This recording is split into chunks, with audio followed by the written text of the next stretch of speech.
And I guess this brings us to like one of the last points that we'll talk about. This is the more nebulous one in many ways, and that is subpart W. So to link it back to the other large release events, I very quickly and rightfully said, hey, that is only if you're above the 0.2 methane intensity that these other large release events would subject you to paying a methane fee, right? And so I guess there's a few things that we should unpack in that.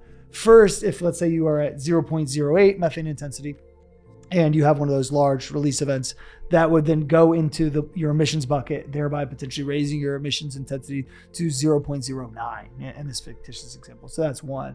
Two, if you are above that 0.2 and then you have that other large release event, well, now all of a sudden you would be paying dollars on that specific event. Is that correct?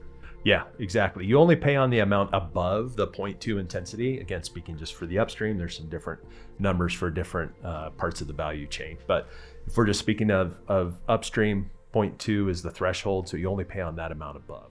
So if you're still below, even after reporting these other large release events, if you're still below that 0.2, you wouldn't be subject to any additional fee or any fee at all. And so I know independently, you and I have had some conversations with some folks in the space, some operators, and they said, well, hey, listen, I'm pretty far below 0.2. I don't think like these fees, will be applicable to me.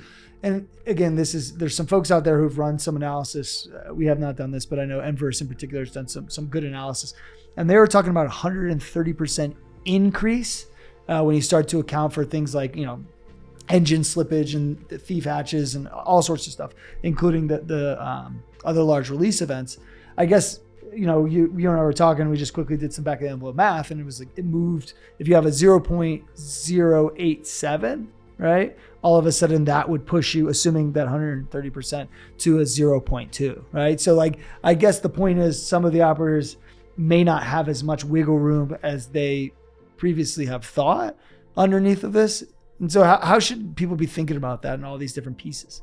Yeah, I think it'd be important for an operator to do their own evaluation on their specific facilities and what they might be paying. But when the EPA came out with this proposed Subpart W as part of the Inflation Reduction Act to add empirical data for reporting, there's some good changes, right? Some numbers went down, some numbers went up. But in total, as you mentioned, it looks like with all other things being equal, an operator's emissions are going to be higher than they were previously without making any changes whatsoever.